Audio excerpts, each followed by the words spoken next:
Welcome to COML 512 Strategic and Corporate Communications. We're so pleased to team teach this class. I'm Sarah J. And I'm Cher.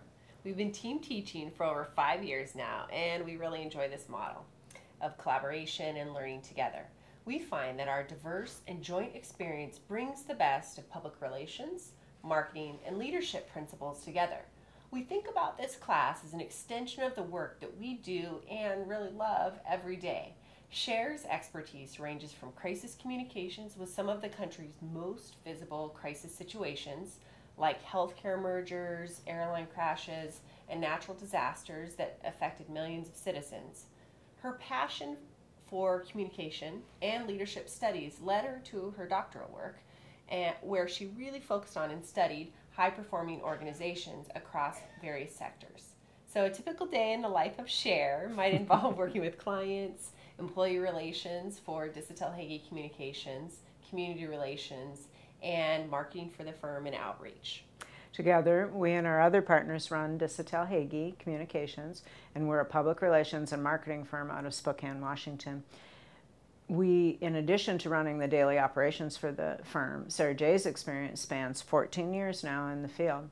Her long-time strategic work with organizations across the nation has produced many measurable results for clients in the areas of healthcare, tribal, higher ed, natural resources, manufacturing, and many more.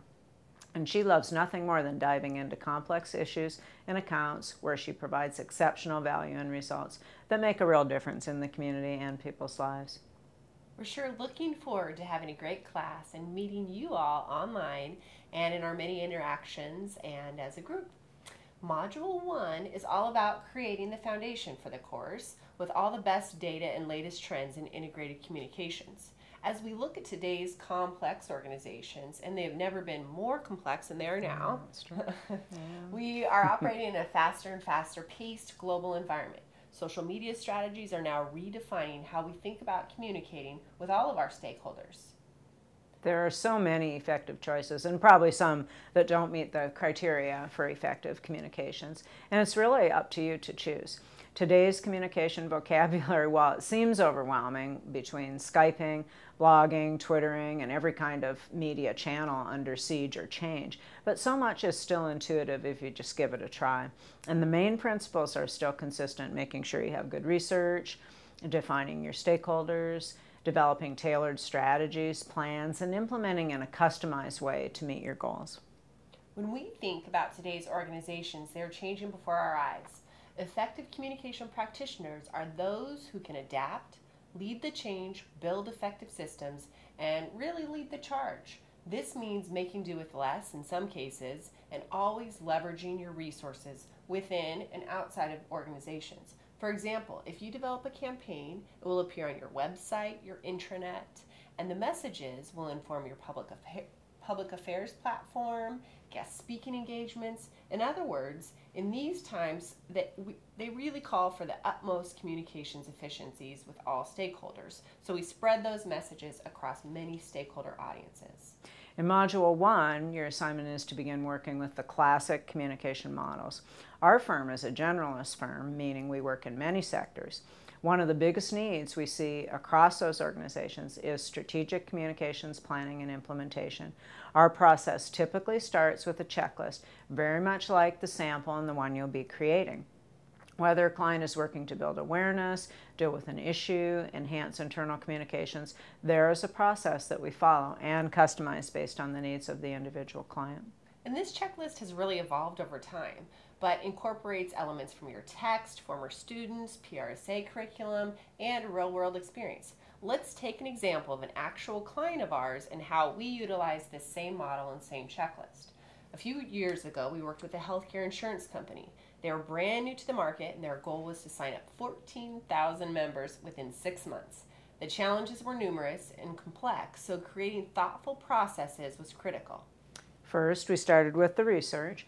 We looked at who their target audiences were and how they were getting information, and created research methods to effectively learn more about barriers, perceptions, and preferences. For this client, we conducted secondary research, focus groups, surveys, and insight interviews in 5 different states. What we learned from the target audience helped us to create a targeted and effective campaign. Next came the strategy. Examples of strategies that we developed included communicating clear benefits of the health plans to create preference in key markets through messaging and outreach, building trust and combating misinformation, creating brand awareness and name recognition for the otherwise non-existent or not known company, and establishing credibility for the company by using trusted experts. In this case, it was physicians. We also created localized campaigns to appeal to audiences in each state. So we had a campaign for Texas, one for Washington, one for Arkansas, one for Arizona. The implementation stage is where we built out ways to reach our target audience. And to really carry out those strategies, these are often called tactics. Examples of implementation included, in this case, a state-by-state media relations campaign, and elements of that campaign included proactive outreach to reporters, town hall meetings, positioning company leaders as the credible source for reporters and local outlets to tie it all together. Multimedia campaigns included TV, radio, print, web, and direct mail. Community relations outreach, we identified key community events to sponsor and participate in, such as fairs, charity events, and health and wellness shows. So the final part of the checklist is the evaluation stage. It's important to line up the evaluation with your initial research and the strategies that you've developed. For the health plan, we conducted follow-up focus groups and research to determine how many people we reached and how effectively we communicated the messages. We analyzed media coverage and looked at the number of people we reached using this tactic. We measured the number of hits to the website, and we also measured call volumes coming into the company's sales lines and correlated those with different tactics. So we looked at how many calls a specific postcard would drive to the number. We measured the number of people we reached at community events and outreach. And finally, we looked at the ultimate measure, which it lined up with the business goal for the health plan, and that was the number of members. It exceeded our 14,000 member goal.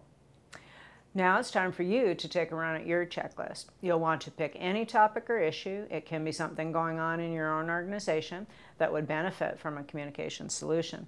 And then you begin creating a communications checklist using research, strategy, implementation, and evaluation, which will be unique. Be sure to identify your issue, problem, or opportunity, and then your ultimate goal. Then think through key audience and strategies that would be effective. You'll want to build in social media and additional tools that go beyond what we've mapped out here. Be creative and step outside the box. And as always, reach out with any questions you might have. In your role as a communicator, you will have tremendous impact on your organization and its stakeholders. This checklist is one model to begin working through communication challenges and opportunities.